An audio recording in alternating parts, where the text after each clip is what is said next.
What's up, everybody? Oh, hey, kids.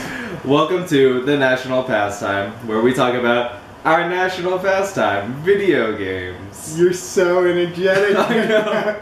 I know. I'm trying to be energetic. Okay, it's great. It's great. We can like leave this stuff in it where we're just like chatting. We're just like back and forth. Yeah. Yes. It'll be fine. Kids love that stuff. Yeah, exactly. Kids like random stupid shit where we break from form. Yeah. Anyways, I'm Melvin, and this is Zach. Hi. And we like video games. Yeah. So, we'll talk about the biggest thing that happened this past week, the PS4 conference thing, where they revealed the PS4. Ooh, shiny. So, I don't know if I can insert clips or not. I don't think I'm like good enough at editing to insert clips. It's really easy to insert. Really? Yeah. Okay, I'll figure it out later. Anyways, so the first thing we should talk about, we'll go down the list from the stuff that they introduced at the conference. So we'll start with the Gaikai integration into the PS4. So for people who weren't okay, so for people who weren't watching the conference, don't know what I'm talking about. So basically with the PS4, they're going to incorporate Gaikai, which will mean streaming video games, that you'll be able to stream PS4 games onto other devices like your Vita, if you have a Vita. Or your smartphone. Or your smartphone, yeah. They showed a variety of ways that you can incorporate like streaming. Yeah, so PS4 game streaming to Vita will be a day one thing. Everything else is kind of up in the air. We don't know a lot right now, but that's that. And so one of the most more interesting things about that kind of reveal is when you make purchases on the PSN, or whatever the new thing is going to be called, you will be able to start playing the game as soon as it starts downloading. It'll start downloading the beginning part first, and while you're playing, it'll download the rest, which is amazing. That is just... Yes, from the various sounds Zach is making, you can tell just how happy he is. You could say that. Exactly. Especially coming from an Xbox, so, you know, there you go. Yeah, I don't have much of an opinion on PlayStation 4, because the only thing that I've ever had was a PlayStation 2. And that's it. Like, I haven't had a Vita, or a PSP, or a PS3, or anything. Yep. But I'm probably going to buy a PS4. Probably. You heard it here first. Probably going to buy a PS4. Probably. Although, let's wait until the Microsoft thing. Yeah, well, we'll see what they have to show. But if rumors are you know, anything to go off of, I will not be a happy camper. You know, it's not a happy camper. Shut up, a happy camper. I thought I said happy. I can't. No. Okay. Anyways, you can't speak. No. It is not one of those days. Okay. Anyways, so moving on. So the next thing that we got to take a good look at was the DualShock 4 controller. So PS4's new controller. It's, you know, it's the same kind of design as the other DualShocks. You know, you recognize it well enough, but it's a lot. It's a little bit wider, a little bit thicker, a little bit heavier too. So I hear. Thank you for your kind gestures. That's why I'm here. I'm one of those like girls who models things. Oh yeah, you're just like The Price is Right. Oh, you're like boats. Ooh. Totally. Okay. Anyway, so some of the things to notice about the DualShock 4 is it's got a touchpad in the center of it. So in between, I should have just brought a DualShock controller so I could demonstrate on it. You can just like put a picture right here that covers our faces with it. Oh, I guess so. Yes. So, anyways, on the DualShock, in between the D-pad and the face buttons, you've got like the touchpad, and that'll do stuff. I don't think we got to hear exactly what it's gonna do yet, but it'll have functions. Don't you worry. Functions. I feel as though it's going to be like magical, like the evolution of the power button onto a controller, which I thought was like the best thing ever when the Wii came out, and now it's going to be like a fucking cell phone. Yeah, exactly. Anyway, so aside from the touchpad, there's also going to be just on the left side of the touchpad. Wait, is it left side? Yeah, it's on the left side. Just on the left side of that. Yeah. Just on the left side of the touchpad, it's going to be a share button. And so it's very interesting because from the way they describe it, you can record gameplay footage at any time during a game and upload it immediately. No need to edit things down, transfer it to another device, and yada yada yada. It's just gonna make things a lot easier, especially for, you know, gamers nowadays. You know, if you're playing, I don't know, Call of Duty or something, and you just got a really sick kill, you're like, oh, I'm gonna put that on the internet because everyone wants to see that. You can do it! It's amazing! Oh my god! Yeah, no, my thing though is that I feel as though YouTube and like other various websites, filming websites. Yeah. What other ones are there? Like Vimeo? Who cares? Yeah, who gives a shit? It's like whatever. F you, Vimeo. F you. Yeah, I feel as though they're just gonna become flooded, like absolutely flooded with more and more gaming videos, and it's just going to be insanity. But, you know, it's kind of nice too, you know, like, it's, because you can see all the different kinds of things. How many times have you thought, oh, you know, I just did this really awesome thing, or these things are happening, and nobody gets to see it. You're like, oh, the moment's gone. Well, moving on, playing something else now. Or, you know, but those things only happen, like, once every blue moon.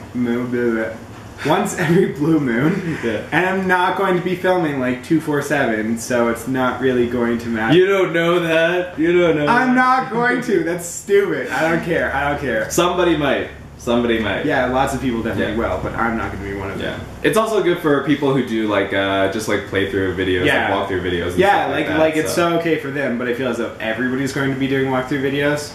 Well, then you do. Well, then I'll do walkthrough videos too. This is walkthrough of me playing nothing, so it's great. This is me playing Ni no Kuni on a PS3. This is me going through the PlayStation Store. Oh, it's great. Look at all these menus. It's amazing. Oh my god! Did you just see that cool trick I did with the menus? It's great. Okay. Look at that background. That background. That background. Anyways, so moving on. So share button, awesome. Yeah. Like the idea of it. Wait to see how it's implemented. But it's really good so far. It really speaks to. It really makes me think that Sony is making an effort to cater to the gamers. Yeah. Which is good. Always good. Anyway, so on the other side of the trackpad is the options button, and so this, I guess these are replacing the start and select buttons. So I'm not sure exactly what the options will do. It'll probably pull up options, but I don't know if it's going to be the same as it's going to be the same as doing like a start or select type of thing. It's kind of a wait and see. It definitely will be. It's not exactly like a big feature. Where else are you going to put like the power button? Well, they have like a PS button thing too. Wait, what? You know, like underneath the trackpad, there's like the PS button. Oh, they still have the PS button? Yeah. I thought that got replaced by the trackpad. No. You still have the PS button so that you can like go to the home thing and then shut off the thing. Options will be like turn into 720. Yeah. Well, I assume it'll pull up game options or something. Yeah, probably. You're like, oh, I can look up Chun-Li's moves while I'm playing. I don't know. While I'm playing Street Fighter. Kick to the face. Yeah, kick, punch. Anyways, so Kamehameha. Yes, because that's one of Chun-Li's moves. Exactly. Good crossover game. Street Fighter Cross Dragon Ball. People would buy it. I would buy it. Exactly. Anyways, so that's one of the things. The only other differences, aside from the general shape of it, the sticks, instead of being convex or concave, so they kind of come in a bit more like the Xbox controller, which I assume most people wanted. Yeah. Because that's, you know... Because the Xbox controller is just a beautiful, glorious thing of design. Yeah, lots of people love the Xbox controller. I'm not a huge fan of it, just because I don't like the stick positions. Maybe it's because I've been, like, playing PlayStation consoles for so long, but I'm used to the sticks just being right there. So when I hold, like, an Xbox controller, I'm always like, what? No, but it's kind of like going back to like N64, where like they're in weird ass positions and you have three handles. N64 controller is weird too, though. I didn't like that one. I was raised on that controller. You raised on it. I was raised on SNES controller. Okay. I was raised actually on Sega Genesis controller. Yep. And look where Sega is now, and look where Nintendo is now, huh? That's right. Okay. I don't like Nintendo either. Well, Nintendo's fine. Pokemon. They've got lots of like big franchises. You know, they've got their Pokemon, Zeldas, their Marios. No. No. Pokemon and Zelda. That's all that Nintendo's good for nowadays. Well, they got their Smash Brothers too. People love Smash Brothers. Yeah. Okay. Anyways, moving on. Okay, so we've tackled the hardware. We didn't get to see a console, which to me is not a big deal. We heard some of the specs. It's gonna be a beast of a machine. Like that's what we know. It's gonna be. It's going to be a laptop tower. A laptop tower? No, a desktop tower. Well, I don't know. Anyways, like Sony pretty much said like it's basically a PC under there, which is fine. You know, that's kind of the direction consoles are heading in, anyways. Pretty much. Yeah, and it's just gonna be powerful. It's gonna be enough to eat 2 Wii U's. To eat for breakfast. Yes, they'll be choppers. You like bring your Wii U into the room, and then like the next day you walk into your house and you don't have a Wii U, and your PS4 is just massive. That would be actually, you know what? That would be the best console ever. That it eats other consoles to become more powerful. Yeah. Okay. Work on that. Sony. Okay. Work on that. Mm-hmm. Okay, so moving on. So now it's time to cover the games. You know, I was actually surprised at the PS4 conference because of how many games were revealed. Yeah. You know, usually at these things you only see like maybe like a sizzle reel of games or something like that. Just a few snippets to give you a taste of what's coming. But they actually showed off a surprising amount of stuff. Like, some of it I was not particularly like thrilled about. Yeah, it's like lack of interest. And there was a couple of like redos of E3 things too. Yeah, like the Square Enix thing they showed, like, you know, although it's beautiful, like their Final Fantasy like trailer thingy, but it's still like, really, we saw this. Like anybody who was going to the PS4 conference, or anybody who's paying attention to it, probably already watched it like a billion times already, so why show it again? And their big announcement, it was just like, look forward to E3. It's like, we will be at E3. Really, Square Enix? Really? You weren't there like the past 10 years? Exactly. It's just like, I was not going to look forward to it, but now I am. Yeah. So, there you go. Mm-hmm. Anyways, we'll start off from the games that they showed off. So, the first one was Knack. And so that one was like the weird cartoony thing with the robots. Yeah. And, you know, actually visually it was very beautiful up until the characters got introduced. Yeah. You know, it's one of those things, like, everything was really beautiful, and then we saw the characters, and it was just like, ooh, that seems kind of like a waste. Yeah. But it's reaching a certain demographic, and I can see why you have to have at least, like, one of those Exactly. games. I find that every time that there's a new system released, there's always, like, one of those, like, kiddish sort of games that comes out. But that's fine. You gotta hit like as many demographics as you can. Exactly. So it's so understandable. Yeah. So that's fine. Anyways, but gameplay looked fun. Like just from seeing it, like you're a giant robot thingy and you're smashing things. What's not to love? And it's beautiful. It's beautiful. You're the Hulk. You are the Hulk. Okay. You're a more pretty version of the Hulk. That is the entire game. I don't know. Can you be more pretty than the Hulk, though? I don't think you can. I don't know. He's got purple pants. He's green. I don't know. He looks like Bernie. He's fashionable. He was green before anybody else thought that being green was cool. Okay, so there you go. Anyways. So the next game on the list is Killzone Shadow Fall. Shadow Fall. Yes, I'm reading it off the thing, so don't mind me. Anyways, so Killzone Shadow Fall. Actually, you know, when it first started playing, I thought it was just like really beautiful looking. Like the environments is like amazing, and I didn't even realize what kind of game it was up until shit went down and like there was like explosion and blah blah blah. You wake up. Actually, in terms of like the other games, I didn't think it was like that gorgeous. There were like one or two games that really took the cake in terms of graphics, and those are the two that I'm most excited for. We'll get to those in a second, but let's talk about Killzone first. It's good that they led off with Killzone after Knack. You know, it was kind of a nice progression of, like, they kind of got more beautiful as you went through the conference. And then it was like, it was kind of like whoosh, and then it kind of like... that was the conference as a whole. Yeah, anyways. So, Killzone, it looked beautiful. It's, like, I'm not personally into first-person shooters, so it's not a game I will be getting, probably. But it looked great. Like, if I were into it, I would buy it.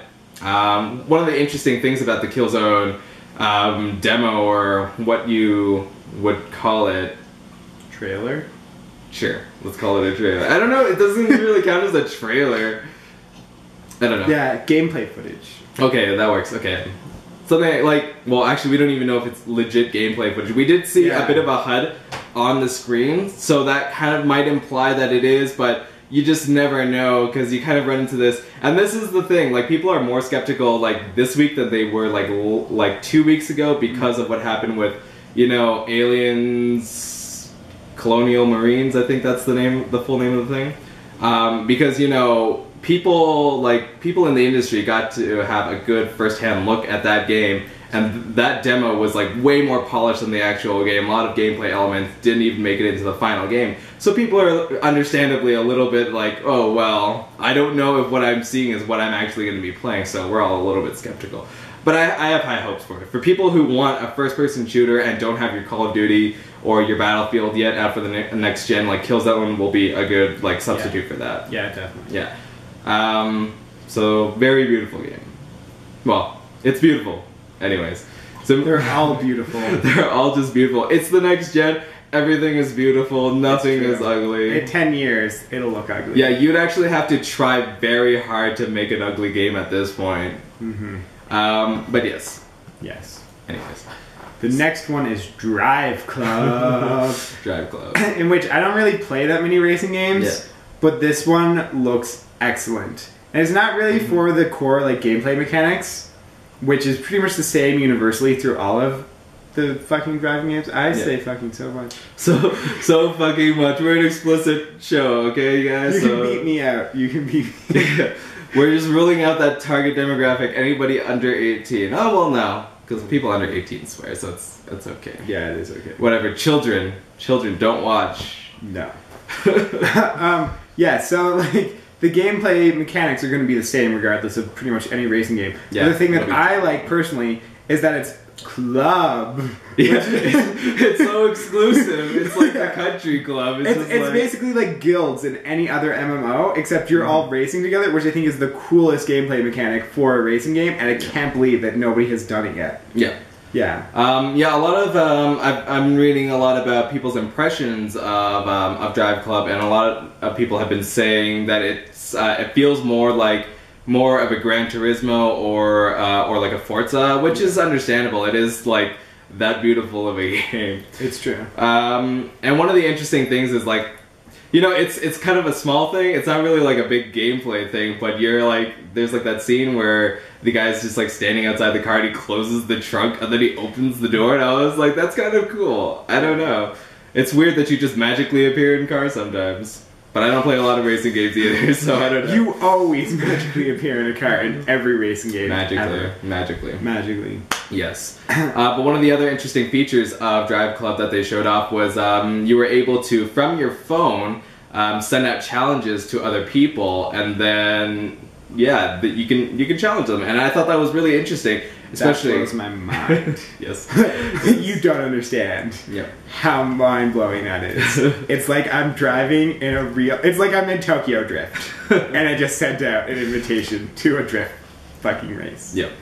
Yeah, it really speaks to that Sony understanding that nowadays social media and just like cell phone usage is so integrated into our everyday lives that it should be a natural thing for you to just be able to send challenges or whatever, do things from your phone, and that ties into the PlayStation app that's going to be released for phones and tablets as well. Yeah. But that's, aside from that, you know, driving game, it's one of those things. Yeah, it's pretty generic. Exactly. It's not like you can really do much with driving games to make them more awesome than they already have been. Install missiles. I guess, but then that's more like a Mario Kart thing. If you're firing like Koopa shells or something. Exactly. It's awesome. It just turned. There's a specific market for that, okay? True. Okay. Let's move on to the most beautiful game that we saw, Deep Down from Capcom. Honestly, when we were watching the presentation, we were just floored by how beautiful, like, the environments look, the lighting, the amount of fangirl screams that I let out while watching the Deep Down trailer were so many. Especially when that dragon, like, pops its head around the corner, and it's just like, oh, there's so much detail in that. Yeah, it honestly looks like it's real life. Exactly. Which is probably what I said when I saw, like, Skyrim or something. I'm like, it's real life, but now it's really real life. Exactly. exactly. This looks amazing. Yeah. It's mind-blowing except for some fire that kind of looks fakeish. Yeah. It's just it's really hard to really get fire looking amazing. Yeah, exactly. It's true. But honestly, fantastic. I would definitely award this the best graphics for what was shown. Yeah. Like, hands down. And also, it was real gameplay footage, because you could see, like, the player icons. Yeah, you could see stuff, like, part of a HUD, too. Floors me, because it looked amazing. Yeah, if that's how it's... Oh. Fuck! Let's talk about the next game that appeared. I guess they didn't have really anybody to present, like, the thing. They didn't have anybody from Sucker Punch to present Infamous, the new Infamous game. Okay, I was the only one freaking out about that because I love Infamous so much. I've never played it, so I haven't. I know, because it's PlayStation exclusive. One of the many PlayStation exclusives you'll get on the new PS4. No. The only reason I want a PS3 right now is for Journey and Ni no Kuni. That's it. Well, Last of Us. Oh, and Beyond Two Souls. Oh god, yes, and yes. Like, those are 4 games that you could get for... It's true. And you can play Journey on my PS3 right now. Anyways. Yeah, anyways. I've already played Journey though. Oh, that's right. Mm-hmm. You can never play enough Journey. I got all of the Scarf extensions and I'm really white. I didn't at all. I have to go back and play. I played it like once and I bet it 100%. Really? Yep. I played it once and I missed like a shit ton of things, so I gotta replay it. Okay, no Journey talk. Stop the Journey. No Journey talk. No Journey talk. Well, I mean, we'll have Journey talk at some point, I'm sure, because it's such a beautiful game. It's true. Journey 2. Journey 2. Even more walking or floating, scarves, longer Doctor Who scarves. We can be amoebas in the ocean. Amoebas in the ocean? Yes.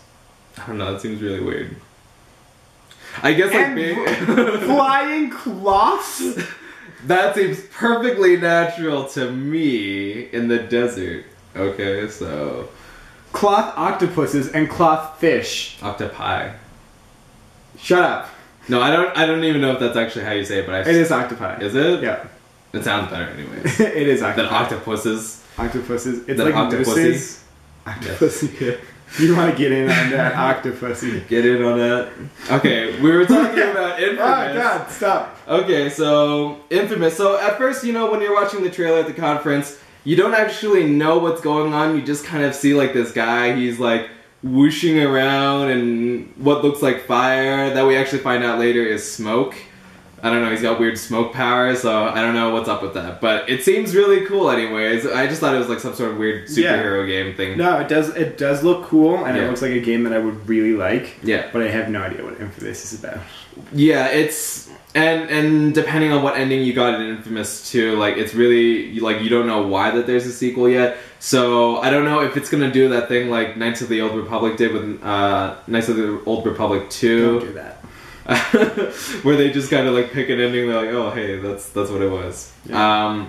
So I don't know if it's gonna be like that. Hopefully not. Maybe if there's a way for you to transfer cloud saves to your PS4 or something, like it can read your Infamous ending and it'll be like, oh hey, so that's what happened, so this is how it happens. And I highly doubt that that's what's gonna happen. Yeah, it's probably not gonna happen that way. But it looks good. Like visually, it looks stunning. Granted, we didn't actually see any gameplay. It was all cinematic, but cinematic looks good.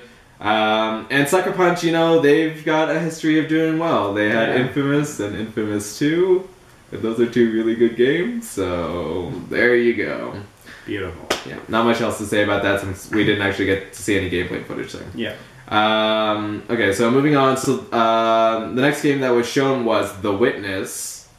That was like the weird puzzle game thingy where you just go like from area to area and I guess like you do things and stuff happens. It looked so pretty. Yeah. And then it's like, let's solve puzzles. I'm like, really, guys? Yeah, it was one of those things. It's like, I don't know what this game is really going to be about. You solve puzzles. Like, I don't even know if you can see what kind of puzzles. It was mostly like, it seems like, oh, it's finished, so this thing lights up.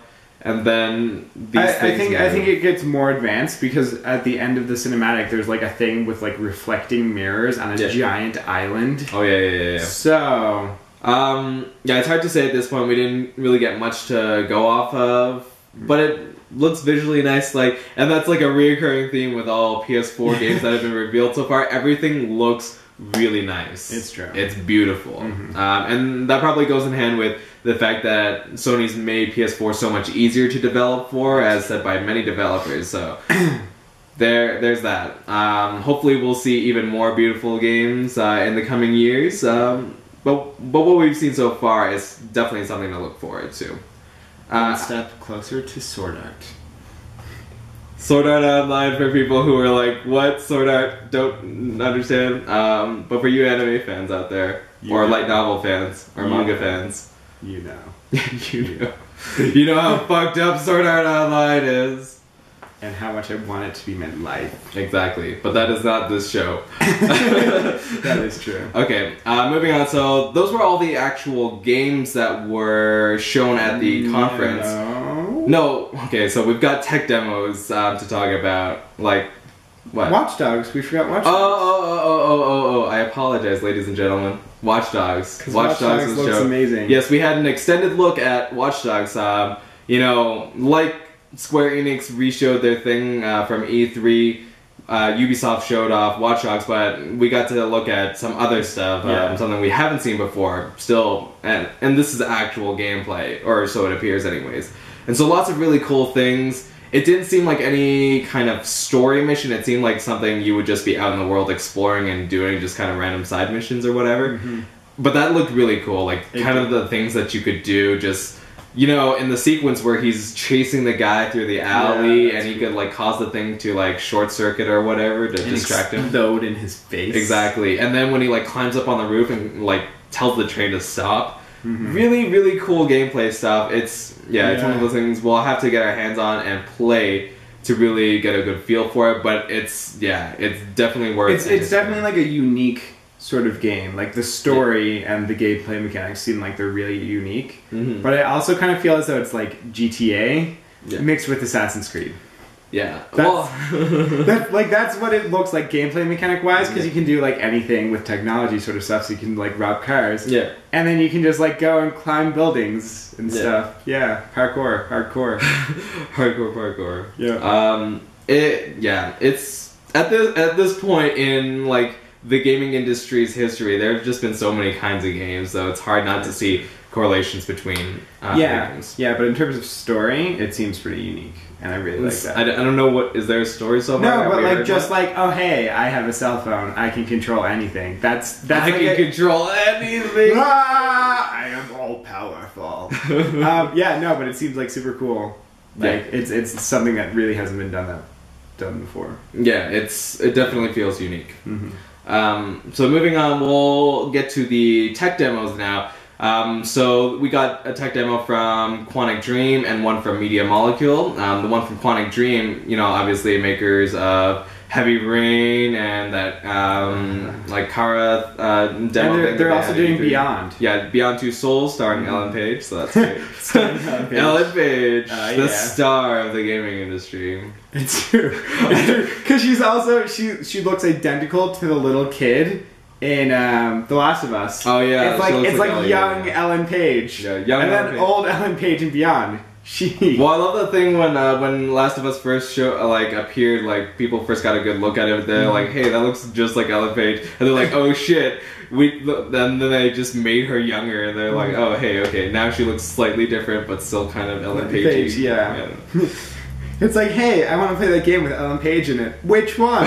Which one? We've never had this many options before in our lives where we could play as Ellen Page. It's great. It's fantastic. I love that movie. Anyways, Quantic Dream, they showed off a tech demo. It was like the old man and just the amount of detail in like and that was like all real-time in-game stuff. So you can expect their next game to be that gorgeous all the time. Yeah, and they really worked with rigging the face as well, so that they can literally animate anything on the face, so you can get super realistic looking emotions now, which I think is fantastic. Exactly. Yeah, it'll really help set the stage for storytelling in video games for the next generation. Because we've seen a lot of that in the last generation with games like Uncharted and well, obviously Heavy Rain, and even the Walking Dead series from Telltale.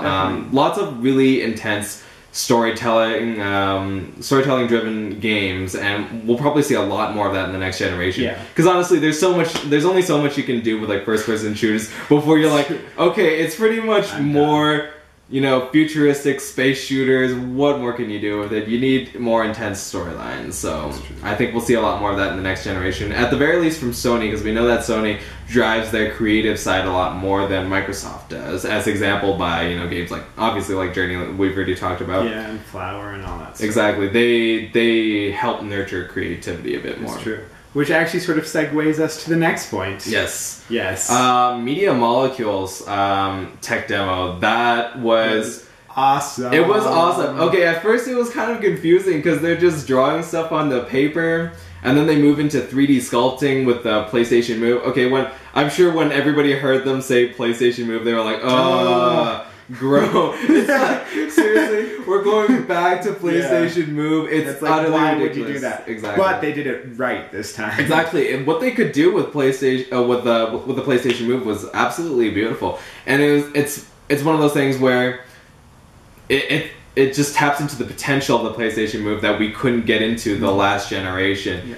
The kind of sculpting that they could do, and especially, you know, for us, we may be a little bit biased because we're artists. We're going to an art school, so that interests us more. Like, I'm sure there were lots of people in the audience that are like, who the hell gives a shit? Yeah, exactly. I'm 3D sculpting with the Move, like, just throw this thing away. Like I 3D sculpt without the Move, and now I'm just gonna be bored on my PS4 and just gonna be sculpting. Yeah, it's kind of weird. Yeah, but it'll be interesting, especially since the new DualShock 4 has the Move integrated into the device, so you don't actually have to buy a new thing for it. But it's gonna be weird sculpting with your controller. You're just like, I don't understand how this works. But it's interesting what they could do. They also did a really cool thing, which was puppeteering. Oh yes, the puppets. That was beautiful. Even just like the rendering on the puppets, it looked amazing. They looked like legit puppets were right there. It was pretty amazing. I don't understand how it functions, if they're actually going to make this into a video game or anything. But the fact that they could do it, it's kind of, I don't know. It speaks to the potential of the device anyways. Yeah, I feel as though like a lot more artists are going to be seeing the potential in video games, and they're sort of going to move towards creating all these really cool things for it in the future. Yeah. I mean, it's a lot of, you know, our peers at art school, they want to get into the games industry, and people with an artistic tendency, I think, will have more of a venue to display their creativity, which it's really interesting, and I really look forward to the next generation of games where it's not just first-person shooters all the time. Yeah. So those were the tech demos. I don't think there was anything else. That's pretty much it. Blizzard was there. Yes, Blizzard was there. Let's talk about the downsides of the conference. I thought the conference overall was really strong, except for when it got to a certain point. Actually, let's talk about the conference as a whole, because I didn't even realize that it was 2 hours that we were watching. Yeah, we were like the pacing. Yeah, we put down Smash Brothers for a second to watch the conference, and we didn't realize how much time had actually passed by.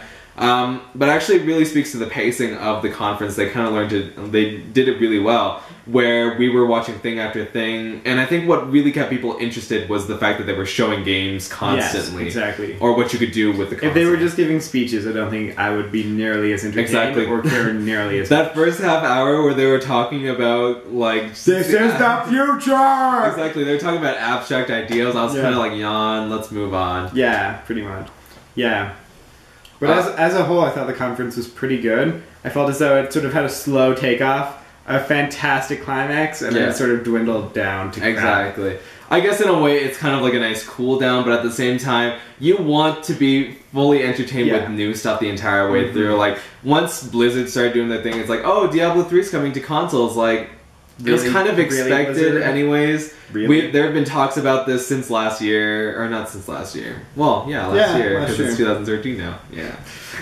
New year, baby! Anyways, yes. There have been talks since last year, since Diablo 3 came out last year, that it would be coming to consoles at some point, or at least that they were researching it. And now that we know it's actually coming to PS3 and PS4, it's like, great? I never played it for PC, so maybe I'll get it, but it's like not that interested. Like really, if you already have it for PC, why bother? Exactly. And I don't know, will there be any sort of cross-platform thing where you'll be able to play with PC players? Yeah. Because that would be the interesting thing for me, because, well, not for me, because I won't be buying it anyways.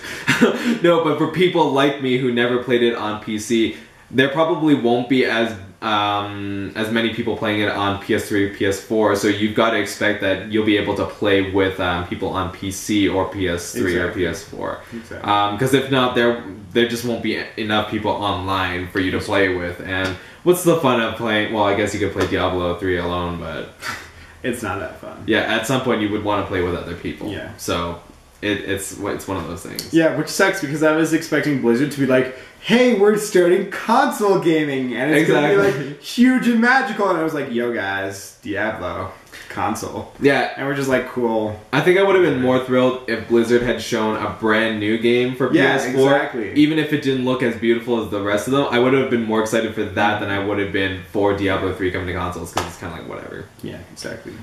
But yeah, the only other disappointment was Square Enix. Again, like we talked about this before. Eggy story.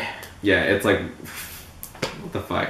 What the fuck, Square Enix? Yeah, you could have showed us like more or like gameplay footage. It's just like, it really didn't feel like you needed to be there at all. Yeah, Square Enix was just like, we're gonna like selflessly promote ourselves. Exactly. It's just ridiculous.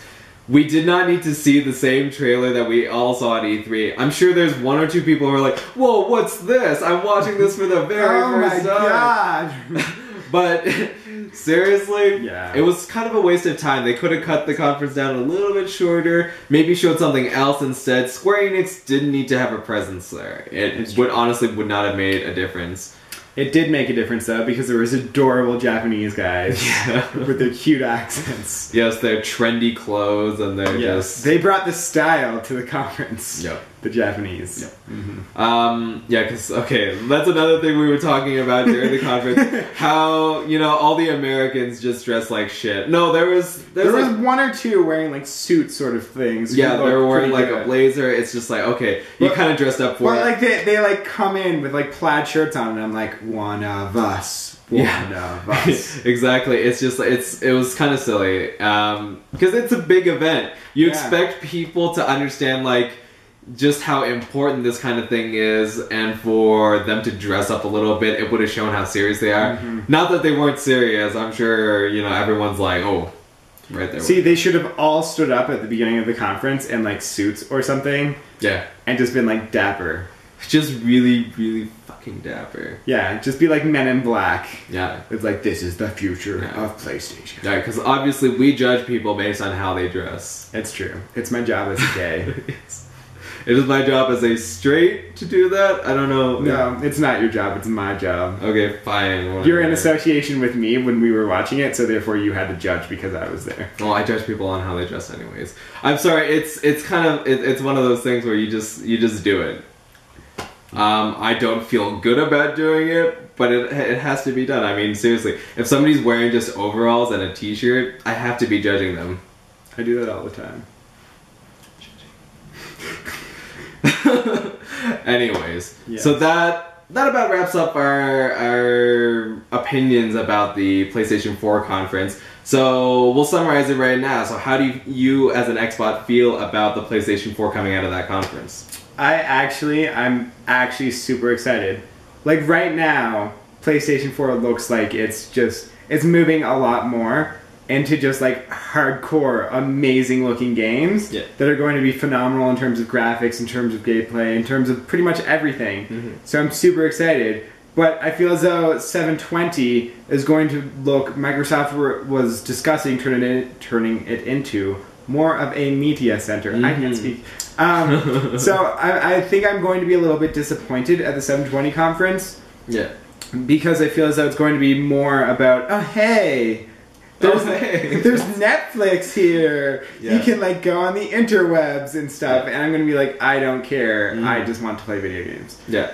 And that's the thing. I'm sure there are a lot of people who own Xboxes out there who want to see it turned into more of a media hub where they can, you know, watch all their shit. They can stream everything right through their Xbox into their TV. But for us as gamers, it does not appeal to us at all. Yeah. Like, we have other devices for streaming things. Exactly. If I want to watch Netflix, I can do that on my PC or my Mac or whatever.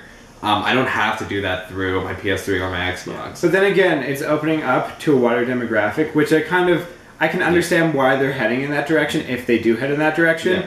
But then also if they were able to incorporate like the hardcore gaming that we're seeing out of PS4 with this new media technology and somehow integrate it together, I think that it would absolutely be an award-winning combination, and that 720 might outclass the PS4. But for right now, without seeing it and just knowing that Microsoft is thinking about heading into a media center idea, I'm probably going to go with the PS4 for next gen. Yeah. If rumors are any indication of how Xbox is and what direction it's heading in, it does not seem like it'll be as it won't be as nice an environment for gamers. Exactly. But it remains to be seen. Like, I am open-minded. I have never said no to the idea of getting an Xbox. I've just always preferred Sony consoles, and that's just how. I was raised on my Xbox, and that is how it should be. Yeah. Anyways, so the 4K. Yeah. So PlayStation 4 will support 4K resolution for videos and photos, but it will not support 4K resolution for video games, which is understandable. You know, 4K, it's a lot, like, if you're running like 60 frames per second, which is what most games run at, it's just intense, and it'll tax the machine, and needlessly so. We don't really need a game in 4K, like, we don't even have that many games in 1080 that run that consistently, so it's fine. It's not a big deal to me. It's one of those things where I'm just like... It'll be the future. The future!